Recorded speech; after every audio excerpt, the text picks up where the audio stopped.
I'm super excited, Jason, to have you on the show. Really, really looking forward to our chat. Yeah, me too. So you talked before about raising around with biggest founders in Silicon Valley. Talk to me a little bit about that because that's such an interesting story with Klue. Yeah, so I mean, there's two components of that: raising the round with Bay Area investors when you're not in the Bay Area, and the other is raising it in COVID, where there was some skepticism as to what the funding situation would look like. And I certainly went out in that particular moment, which was the heat of doubt, where there's another overlay to the traditional fundraising story. But I think the beginning, when you're building a company, there's a handful of metrics that really matter in the SaaS world. And if you start to hit in the right zone, you'll be able to get the meetings with the right people, particularly if you can leverage your network a little bit to get the right warm introductions. And then when they see what the metrics look like and kind of get excited about the space, you can carry forward. And so when you layered the COVID piece on top of it, I think the capital efficiency was an extra special bonus where there was concerns about how much money would be floating through the economy at different points in the year. So in our particular company, we were hitting great metrics, and the capital efficiency was quite extraordinary to get to the ARR level that we're at.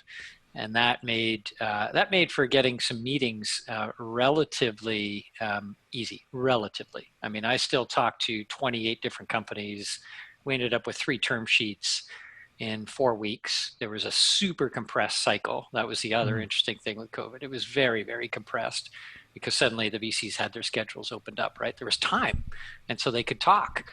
And so on the one hand, that could be maybe wasting your time. But on the other hand, it meant that you could get meetings with partners and partner teams faster than you would have in the classic, I've got to schlep it down to the Bay Area and do my door to door and get into the boardroom and wait until they arrive and then come back and go to the next, VC. So it ended up being a wonderful process. But at the time when we kicked it off in the middle of the height of everything shutting down in March, it was a scary moment.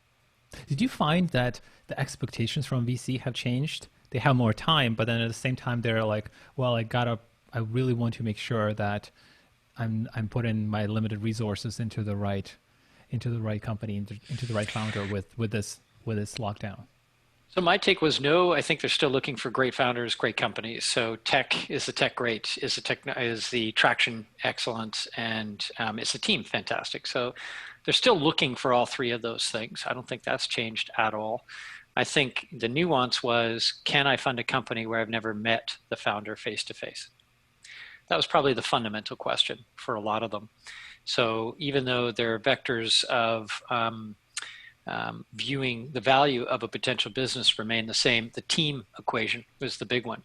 When you can't look somebody in the eye, can you get to know them or not? And so I think there was a significantly higher reliance on the network to say, oh, Sergey, we both know somebody. What's your opinion of them? And so the third party network of validation was key. And then actually what I found, the get to know you was kind of surprising. Like, I'm peering behind you and looking at your bookshelf and seeing what you might read, the quote on your wall. You're doing the same for me. We've kind of been invited into each other's homes in this extraordinary way, right? And so there's a personal aspect to it that I think cut through a lot of the traditional business formality, and you actually got to know people quite quickly. So yeah, that's what I would say. I don't think their vector or their variables in terms of how they judge what's good or not have changed, other than how do you do the team aspect without meeting somebody face to face. Well, I could tell when we connected the first time that you are a fan of a classic VW. Yeah, with surfboards on the top. That was a little memento from a trip to Australia. Yeah, exactly. Yeah. It's kind of like it's fun. I mean, like, back to your point, but I think you and we all know how important the relationships between the founders are. And I think you had a really good story to tell where you went through this incredible grind trying to find the right co-founder, technical co-founder. And I think that relationship was very interesting. I just thought you can share how that panned out. Yeah, particularly for anybody that's listening that is either recently founded a company or is looking to start a company and they have the debate of who their co-founder is. Yeah, I learned a thing or two on that one. I had, look, when you have an idea and you're really keen to bring it to this world and you're not the person that can actually do the development, you need a technical co-founder. And that's what I needed in my case. And I did a lot of dating. I did a lot of coffees, like hundreds of them with different folks. And then you start down the path with a couple of them. And then I narrowed it down to somebody that I thought was excellent. And turned out he was an amazing developer, actually an extraordinary developer, 10 years experience, very fast, very smart. And I was sitting side by side with this person for months, basically paying them to try and build enough of a prototype that we could maybe go get some angel money. And the Friday when we had actually finally decided this should be the share split, this is how much you should get, I should get, and we kind of shake hands and it's done. He comes in on the Monday and says, "So I have something to tell you." And I said, "Well, what?" "We're excited. We just high five. We're starting the company. It's official. We've been working side by side for months. Here's the split." "Yeah, I'm going to New Zealand for 3 months, and I'm going to leave in 2 weeks. And I just thought you should know." And it was one of those moments where you've got this business that you just want to get off the ground, and you've got this super talented developer that you've been working with, but it's something that they didn't share with you in the discussion of what should be the founder split. And what I learned was trust is the most important thing when you start a company with a founder. Um, Founder breakups are really one of the major reasons why companies fail. So trust is paramount. And when I suddenly said, "Can I live with this? Can I live with this?" That's probably fine that he didn't tell me. But when you flip it around and you say, "I wouldn't have done that. If I were in his shoes, I would have had that discussion ahead of, an equity split discussion and all the way through," then you realize you're going to doubt things from that point forward. And literally the next day I cut it off and put Klue on the shelf and said, "I guess we'll go find something else," and went back to the drawing board to find my founder. And ultimately found a fantastic co-founder, again, through the network, where when we started to look at each other on LinkedIn, we had 178 overlapping connections, and he was coming out of his thing at Sophos, and so many people were telling him to meet Jason as the business guy, and I was getting told to meet this guy Sarathi as the tech guy, and we hit it off, and ever since it's been built on trust and independent complementary skill sets that have made it work. It's just having that really high accountability bar that you have to filter people through, right? That does take sometimes time. Sometimes you get lucky, but sometimes you have to go through this painful process where you kind of thought one person met it, but then they didn't. Yeah, I mean, there's definitely, you got to hold your end of the bargain, right? And so that was the tricky part, though. Exceptional developer, like doing his part of the bargain wonderfully well. And that part was great. It was the trust piece. Honestly, it was, if we're going to sit side by side and grind together for years, because everything's an overnight success for 10 years, it is a long time. You got to trust that person. And that became very clear to me, that despite them being exceptional in what my weakness would have been, development, I could not trust that there might be something behind the scenes that he's not telling me. And if the minute that's in your brain, every conversation from there on in, you'll have this little skepticism. And you just can't have that fly in the ointment when you're building a business. You have to have complete trust. So accountability and doing your job 100%. It's almost a given.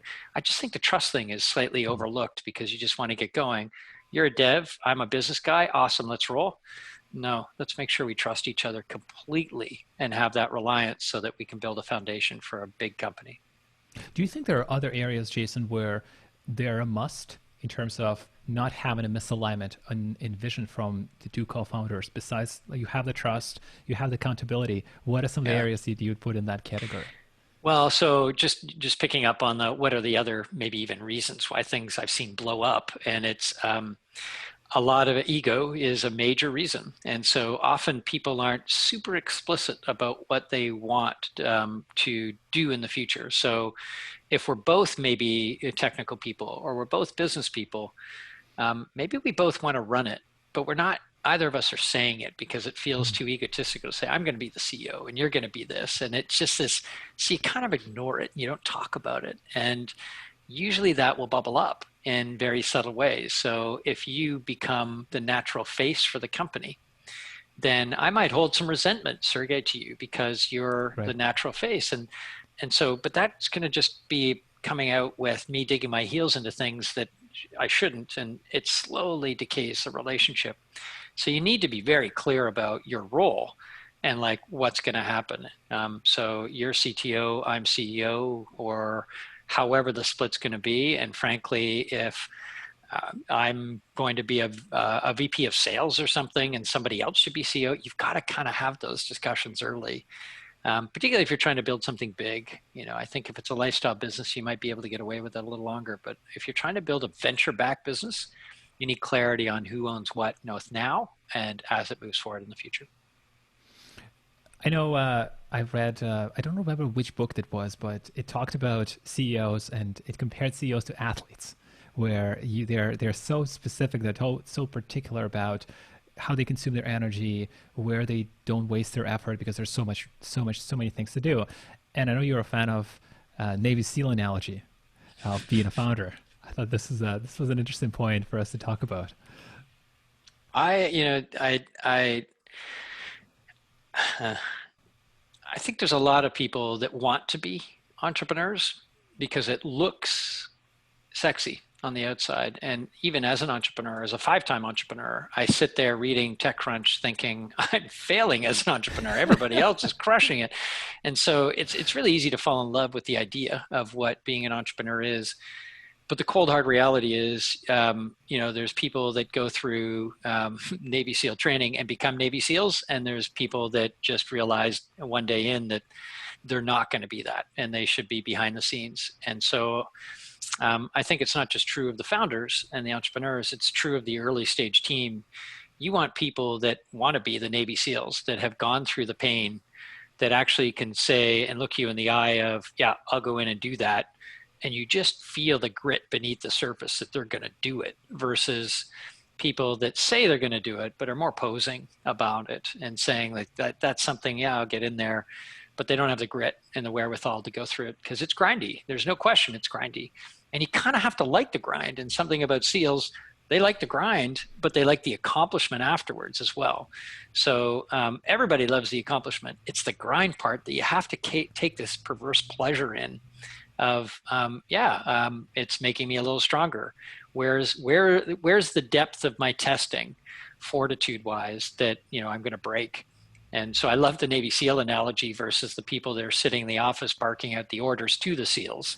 There's a point when the SEALs will turn that off and just do their thing. Keyboard warriors. Keyboard warriors, sure, yeah. I think this was from Gary Vee. He always comes up with his I catchy like it. lines. I like it. But it's also true where I think I've heard from other folks where Navy SEALs are like also humans. Like you can't just order them; they're not robots. But like you have to actually talk to them and like convince them that this is the right thing to do. And to your point, it's also just having people who know that that's the right thing for them. They're like built for it. Well, this is it. I think if you are a Navy SEAL, you know it. If you're not, and you're thinking about going into training, you don't know. And if you're a first-time entrepreneur, you don't know if you're going to make it through that training and become a Navy SEAL. You don't know if you're going to be a successful entrepreneur.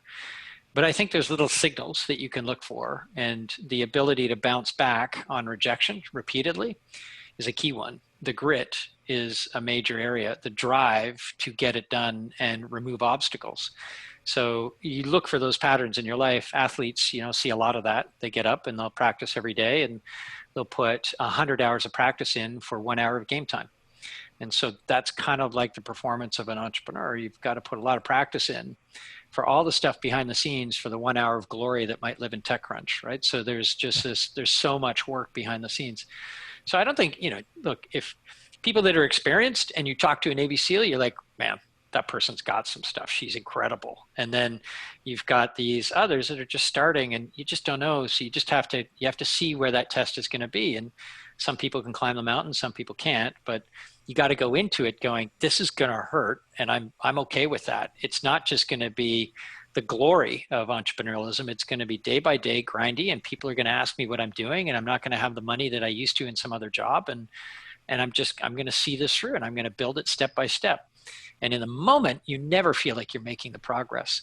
It's just annually or quarterly, maybe you look and you go, oh, right, yeah, we did make a big step there. Celebrate that for a moment, right back to work.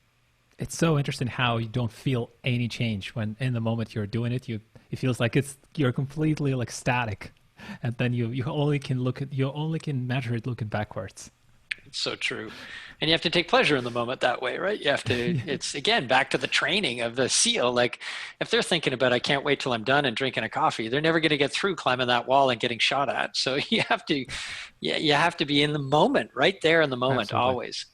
And one of the ways where you start off, when you get in on the path, is 100 coffees or Yeah. 100-person coffees. Talk to me about that concept. Well, so I did a talk in the past around, I call them cliffs and elevators. And I think it's a good analogy because I don't think startups are a linear kind of line that goes up. I think it's a step function. I think there are points in which you need to decide, are you moving forwards and taking the elevator up to the next level? Or is it off the cliff? And so I go all the way back to like, if you're thinking about starting a company, how much does this preoccupy your mind?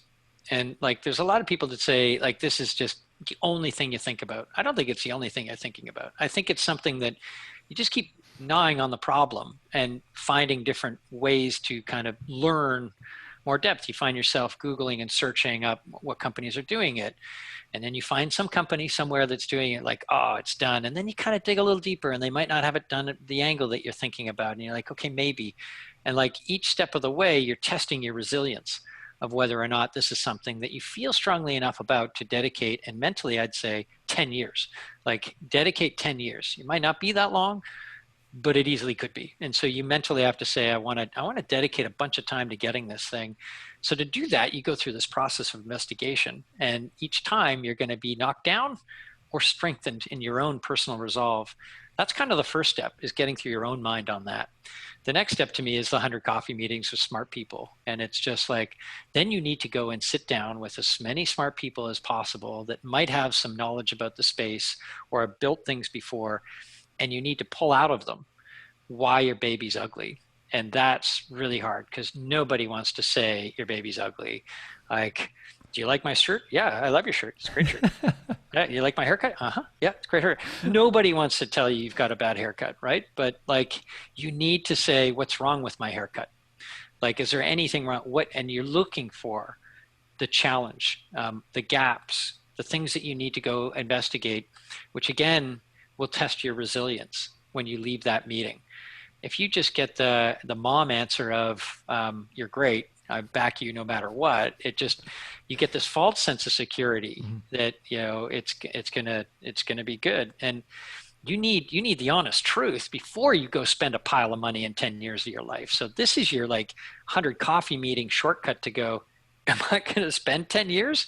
So you damn well better get the right answers. And to do that, you need to start the conversation with, I don't want you to sugarcoat anything. I want the blunt, honest truth about where the gaps are that I need to go investigate or learn more about. Tell me what I'm missing, not what do you think.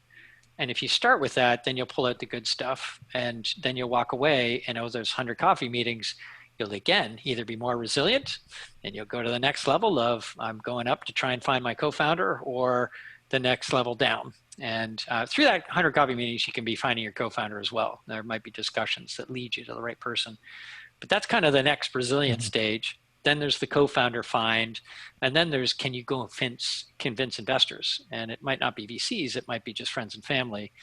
But that's the point when you need to shape your idea down to something that somebody can understand very quickly. Because most people within the first 5 minutes of meeting you and hearing your idea are leaning in or they're leaning out. And if they're leaning out at that moment, it's unlikely you're going to get the money other than guilt money. You know, so you need to refine that pitch to nail that feeling that you can give them, that there's something there with a couple of the key data points that you've learned along the way to try and do that. And then do you get the money to be able to build what you want and go forward? Again, that could be, 10K from family. It could be $1 million from, a broader group of angels. But there's money that you're going to need to do. And that convincing Right. period is the next cliff and elevator. And then I can go on and on from there. It never ends. There's so many cliffs and elevators. Well, how do you, Jason, when you're doing 100-person coffees, at what point can you ignore that the feedback that you get? Like, how do you figure out the point where, okay, I actually have to make a change. I have to pivot. This actually doesn't make sense versus, you know what? I'm going to ignore that. I'm going to go this way. What do you look for? What kind of criteria or sort of signs you need to look for when I you're think it's making that it's call? obviously one of the hardest questions. It's similar to when do you shut down your company? When do you believe that it's not going to work versus that myth that you always can punch through the wall if you're the right entrepreneur. So first of all, I'd say is this is a gray zone and it's going to be a personal discovery. But what I'm looking for is just patterns, right? Like if a bunch of people I respect, 10, 20 in a row, are all saying the same thing, and when I go investigate it, everything online I'm seeing is saying the same thing, then you're either going to be finding some reason to disprove them that's kind of a real value versus like something in your head that is not real, and that's the question mark. If like, I know that flying cars should exist. Damn it, everybody. No, and you're getting this feedback from everybody saying, just flying cars are going to be really difficult. Like physics are proving that it's a challenge. No, but everyone's going to have flying cars. Then, it might be an investigation of can flying cars exist, and then also maybe is it a now issue? Or conversely, it's something that's highly competitive. I'm going to replace my Salesforce. I've got this new CRM that's way better. That's going to be a challenge. So, like, tell me why you're different. And so if you talk to 100 smart people, you're going to see a pattern of why they Right. believe it doesn't happen. And that's going to lead to a further investigation, which is either going to create more ignorance on your part or look in the mere reality. You mentioned flying cars. I just remembered Nicola's CEO just stepping down with a really nice package. Yeah, that sounds nice. No, it was a very interesting story just to look at Elon Musk comments about Nikola, then Nikola's CEO just hyping up the hydrogen cars. It's a separate conversation, but it's just so fascinating to see how you could, without the product, do the incredible PR and marketing and still pull it through. But that's not what we're talking about here. Well, there is actually my own personal belief is there's more and more companies right now being funded without, deeper due diligence. I feel like the diligence that this is a personal feeling that I've seen from the venture community is less and less because the competition to find the right deals is so intense that they're moving faster without being able to do the due diligence. It's a bit like buying a house without an inspection, right? Like in a hot market, you're just going to put a no offer, down for that condo or that house. But, in a slower market, you're going to get the inspection, realize the roof needs replacing, and you're going to knock that off the price. So right now, it's actually a lot of capital chasing good ideas. And if you can generate that excitement, then so a bit of an aside, but the hype Right. machine is actually playing into some companies being funded that haven't been totally, I think, investigated. Tell me about starting a company with no experience versus having a experience of starting a couple and moving on. What's different? What's different from the early days to maybe a couple months in, a couple years in?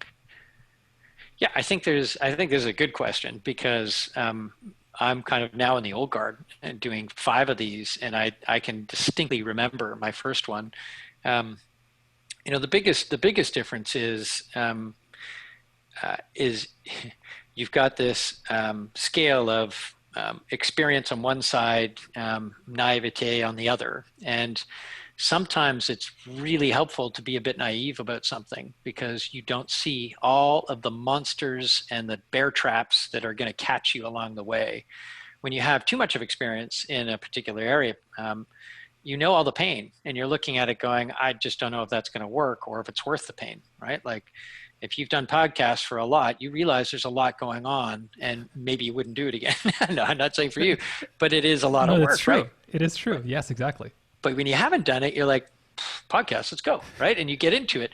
And so I think in the earliest stages that being slightly naive of not knowing everything about how hard it is to do is a good thing, because generally you have, well, not always youth. People start companies when they're older, but some level of inexperience with it that says you're a problem solver, you'll figure it out as you go. But instead of stacking all 50 problems up that looks like a big wall, you just see the first bump on the road and you'll keep walking down the road and you'll jump over that one and then the next one and the next one, versus going, oh my gosh, it's a marathon. Can I do a marathon? You're just thinking about the next row, next lever. So that's the first major difference. The other difference is, now having a bunch of companies, I've got a network that can help me. And so that helped me with VC introductions, that helped me with talent.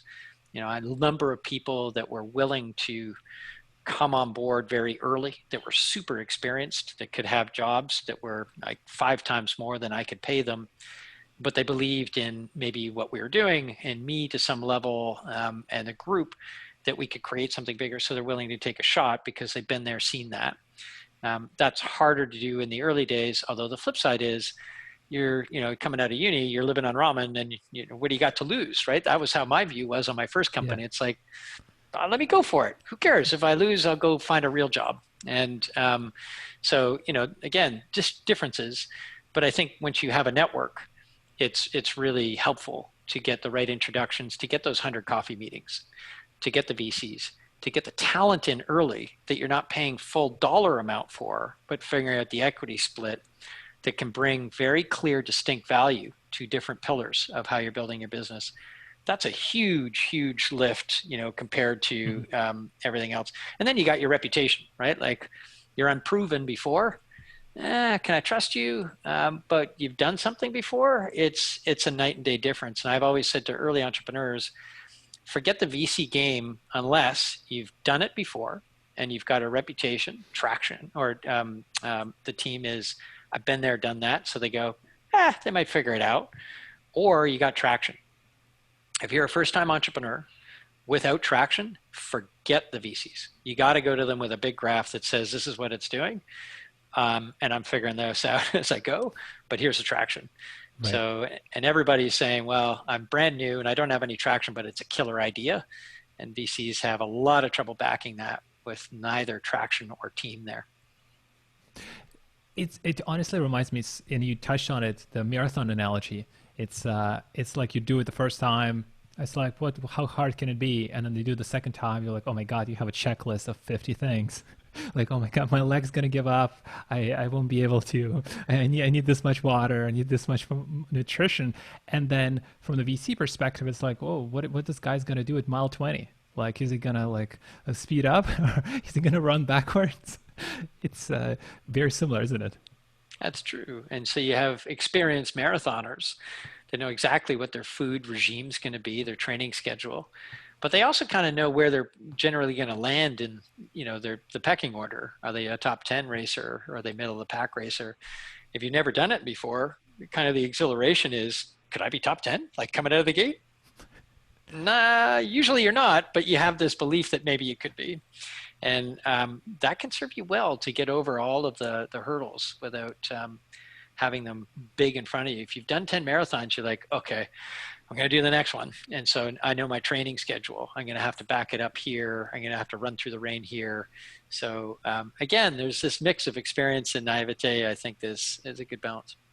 You had this great thoughts about finding the right people, finding people who have the right culture fit versus folks who are driven by marketing, PR, brand, or any of the other more external things that Klue, for example, would have, or any other company would have, maybe raise a certain amount of money, like actually you did. How do you determine it, and what are your thoughts on it in general? Because I think you have some really interesting approach. Yeah, so in my career, I've done good hires and I've done bad hires of thousands, at least hundreds of people over the time that I've hired, but thousands of interviews. And you get people that look good on paper and you get people that don't look good on paper. And you get people that interview well and people that don't interview well.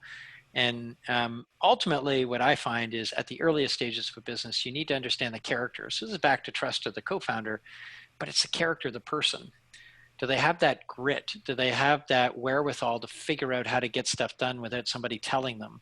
Are they looking around the corner? Can they see around corners in any way, shape, or form, or are they just waiting for the next order? And some of these super talented people that have lived in bigger businesses with this apparatus and structure around them, super smart, like Harvard educated, awesome, but they're used to the apparatus and the structure. And so like, what, I have to get my own coffee? Like, that's insane.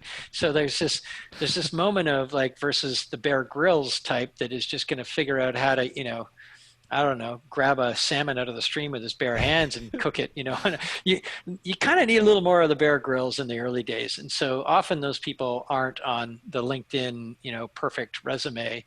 You're in the interview where you're trying to understand their character. Why did they make that choice to go to that particular community college instead of the university? Well, they couldn't afford it, and they had to work at McDonald's the whole time to put themselves through school. They graduated top of their class, and then they did this other well, that's an entirely different thing than the person that couldn't get into any other schools could afford it. So it's hard to know that until you kind of dig into it.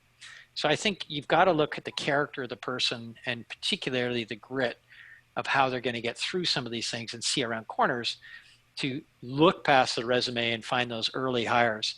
As you get bigger, you tend to need more specific people in specific boxes.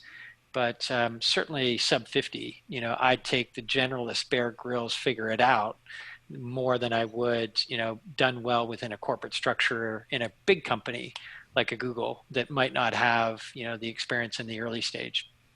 I've heard from David Cancel before when he was doing his Seeking Wisdom. I think he's still doing it now, where he talked about this interesting analogy. He talked about hiring. He did a bunch of them over his career. And he said that most of 10Xers, or I think he called it 100Xers, folks who are really, really good, they actually have very bad resumes. Like on paper, they look weird. There's something odd about them. They did some bunch of weird moves. I'm curious, like, was there something similar you found? I think he's right. I think it's certainly not an always case. There's some pretty bad LinkedIn and resumes that are not the 10Xers. But I think that's where you go looking for the gems. Everybody can say, the comp sci top of grad class from Stanford that, went on and did a startup in their 20s and did this, thing. Yeah, they're probably got, a bankable kind of trajectory, a little more there. But the one that had, the weird resume, you just have to dig and you have to understand that character question and why they made certain life choices and how they approach different problems, how inquisitive they are to understand where they are on the corporate Jerry versus Bear Grylls spectrum. And if you can combine high intellect and curiosity with grit and drive, then you give those people the right structure to work from, they're going to figure it out faster than the people that don't have that, but maybe joined the right companies at the right time and floated as all the boats floated higher with tide with that. So actually, conversely, I often look for people that, sales, for instance, were working for those companies that weren't the tier one companies. They had to work 10x harder to actually get those deals than the tier one companies. If you walk in and say, I'm Google or I'm Facebook or I'm LinkedIn, it's a lot easier business card to drop than I'm no name Acme Co. You should spend 100K on my software for recruiting. And you're like, huh? Like if that person can sell, then they're usually, you've got a better find of a 10Xer when you put them in the right scenario. At Google, they would have 100X'd it, right? So I think David's exactly right. It's just a laborious task to sift through and try and find that, because often it means talking to people.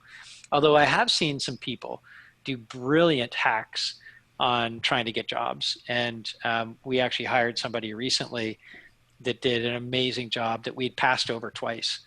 And he was like, there's no way you're passing me over. It was a sales role.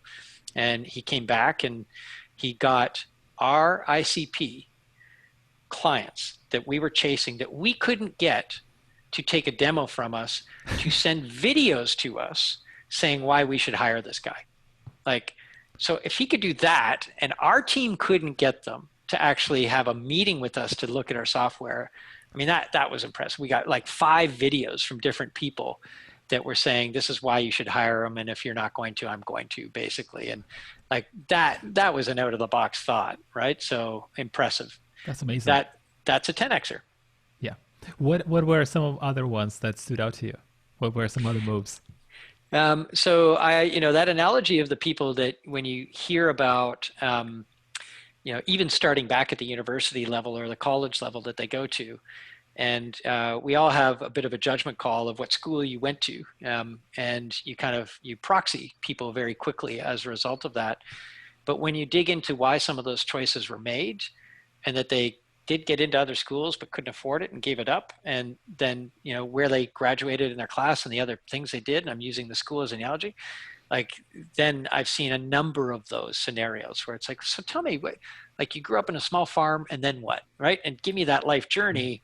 And when they talk about their choices of why they had to do this because they couldn't afford anything and they had to put themselves through, and they did this thing and then they created this other thing and then they found this other, and you hear the story unravel in a way that is a choice-based, grit revealing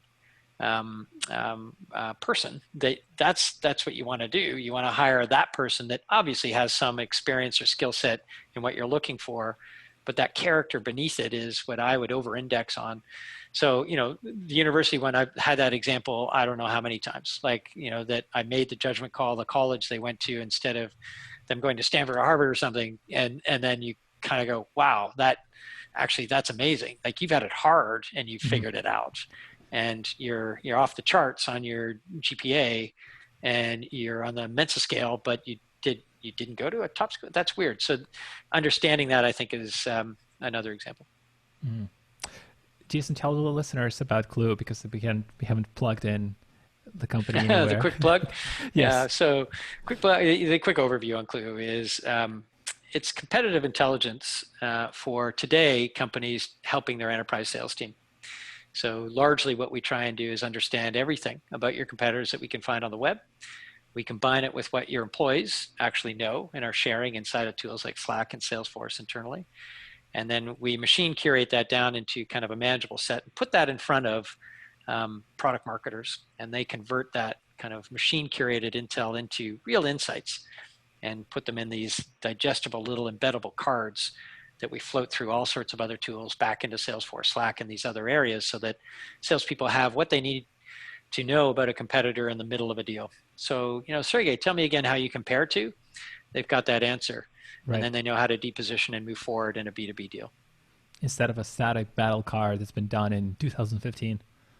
Yeah, my biggest competitor right now is like a static PowerPoint that lives in SharePoint that hasn't been updated in 6 months. But yeah, this is a continuously updated lens into what your competitors are doing. Absolutely. Jason, where's everybody could find you online? And any resources that you'd want to mention?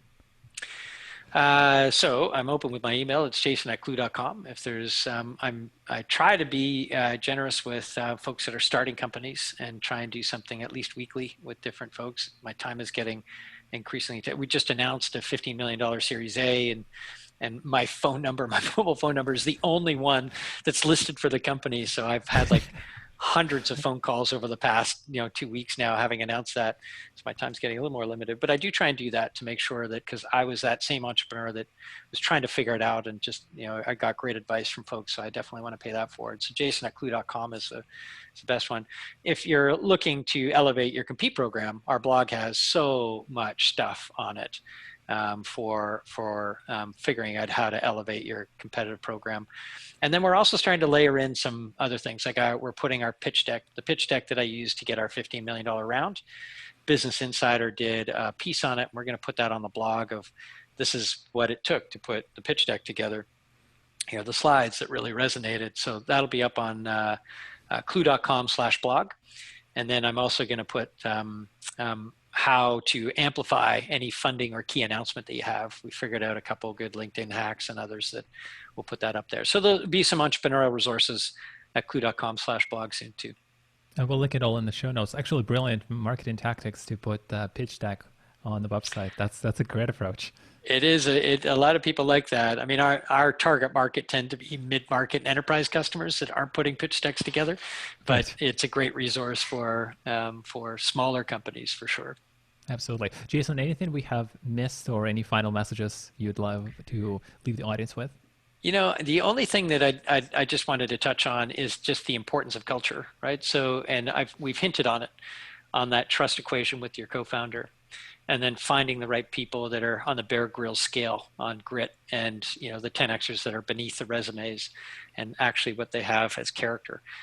That all comes together in a culture that breeds a continuous level of learning and success. And it's hard to maintain that when you get bigger. But in the early days, it's like cement that's slowly curing on what your culture is. And so the people that you bring in that are elevating and challenging one another is what's going to set the tone for that culture that slowly gets cemented, and then they bring in the next people. And so you've talked about A players hire A players, B players hire C players. It creates that downward cycle. It's true, and just it's not just the hiring, it's the mindset that people have. And if they come in with we'll figure out a way, versus the victim of, why isn't somebody doing this for me? That's not my job. Those two extremes really define your culture early. And so super important to bring the right people in and capture that flywheel effect of a positive, supportive, I think ideally transparent, be upfront with people about what you're doing so that they feel bought in. But also that we can find a way, and there might be a loose brick in that wall somewhere. Let me help you. And that culture is critical to building a foundation for a massive business. So it's got to start day one. That's a great final message. Jason, so nice to have you on the show. Thank you for coming. Glad to participate. All right. Take care, Sergey.